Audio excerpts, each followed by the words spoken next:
Assalamualaikum warahmatullahi wabarakatuh. Kembali bersama saya di channel Rian TV.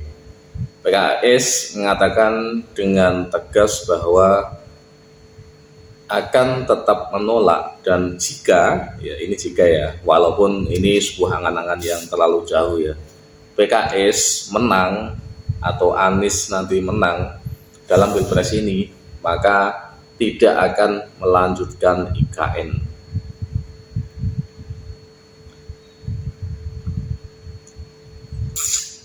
Oke, saya pikir pernyataan tegas ini sebenarnya dilakukan atau sebenarnya diucapkan oleh capres dan capres kalian, yaitu Anies Baswedan. Seharusnya ini sejak awal diucapkan seperti itu, dengan tegas mengatakan akan menolak IKN atau membatalkan IKN ataupun tidak melanjutkan IKN. Sudah jelas, sehingga sebenarnya inilah yang diharapkan, bahwa mereka tegas. Kalau sebagai oposisi, itu oposisi yang benar-benar memang mengatakan yang bertolak belakang ataupun mengatakan apa yang akan dilakukan selanjutnya itu tidak ada korelasinya sama sekali dengan yang ada sekarang, atau sesuatu hal yang krusial yang itu bisa menimbulkan elektabilitas pasangan lawannya itu, maka mereka akan menolak. Itu oposisi yang sesungguhnya.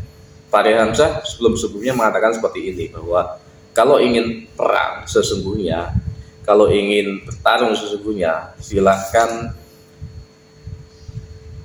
berada pada posisi yang benar. Kalau sekarang masih ada di kabinet, maka silahkan sekarang berada di luar kabinet. Kalau sekarang masih mengambang, dari visi misinya pun masih mengambang, dari pernyataannya pun masih mengambang. Contohnya ketika dulu Anies Baswedan dikatakan akan ditanya akan mendukung atau melanjutkan IKN atau tidak, maka jawaban Anies selalu mengatakan bahwa itu adalah undang-undang, di mana undang-undang itu harus dijalankan seperti itu. Apakah nanti undang-undang masih bisa otak-atik? Tentu saja masih ada kemungkinan bisa. Makanya seperti itu. Dengan pernyataan tegas sekarang itu menandakan bahwa itulah sesungguhnya yang harus dilakukan.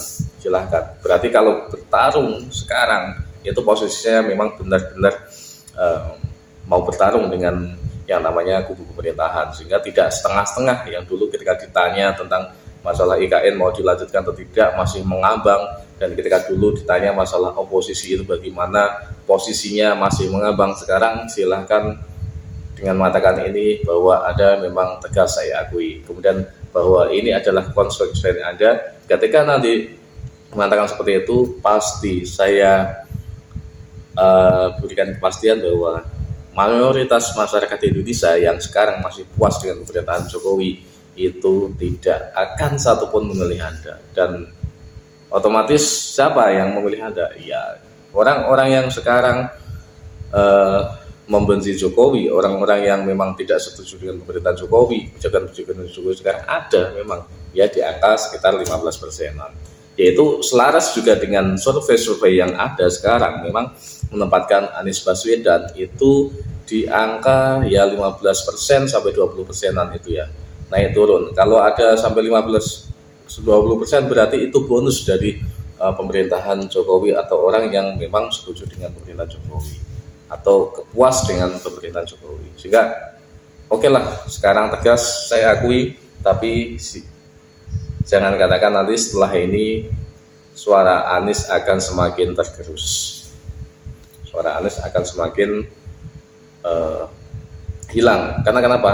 Karena orang yang sebelumnya mendukung Anies atau dalam survei-survei itu akan memilih Anies, itu sebagian itu berasal dari orang yang sekarang berada di satu kubu Prabowo, kedua kubu Jokowi, dan itu ada sebagian kecil memang yang menyeberang ke Anies, dan itu kemungkinan akan berbalik arah kembali mendukung orang yang akan tetap melanjutkan pemerintahan Jokowi. Kenapa dulu ya Anies Baswedan ada limpahan limpahan elektabilitas dari kubu Jokowi dan kubu Prabowo, karena mereka menilai kemungkinan Anies masih mau melanjutkan, mungkin mereka masih ingin ada ya dengan yang ada sekarang. Kemungkinan juga saat itu orang-orang seperti ini itu sedang mungkin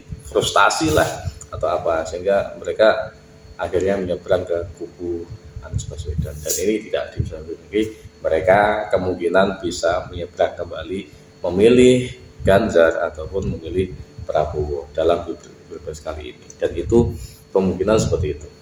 Dan oke, berarti PKS Anies sudah menyatakan dengan tegas bahwa mereka menolak IKN, berarti mereka menyatakan dengan tegas atau memang mereka sudah sadar bahwa mereka tidak akan menang, sehingga memakai cara yang lebih brutal seperti ini. Kalau kemarin-kemarin masih ingin ada harapan yang kecil lah untuk menang, sehingga masih malu-malu untuk mengungkapkan sebagai oposisi yang sebenarnya. Tetapi sekarang sudah terang benderang PKS mengatakan seperti itu, kemudian Anies juga sudah menuju ke arahnya ke situ. Apakah memang sudah menyerah, apakah memang sudah menyatakan kalah, sehingga membuat opini, membuat sebuah pernyataan yang di situ seperti pernyataan orang yang sudah kalah, seperti pernyataan orang yang memang benar-benar pada kubu oposisi. Seperti itu. Apakah memang seperti itu? Ya mungkin saja juga bisa seperti itu, karena berbagai survei mengatakan bahwa Anies itu angkanya masih 20% maksimal, apalagi ataupun di bawahnya, seperti itu, di bawah Ganjar ataupun di bawah Prabowo. Dan ini ya bisa saja seperti itu, atau ada alasan yang lain. Yang jelas kemungkinan mereka akan menggunakan cara-cara yang lain untuk meraup elektabilitas, sehingga seperti itu. Oke PKS, selamat berjuang untuk menjadi oposisi yang sesungguhnya, dan Anies Baswedan silahkan kembali kalau ingin menjadi dosen atau apa, oke silahkan. Terima kasih dari saya. Assalamualaikum warahmatullahi wabarakatuh.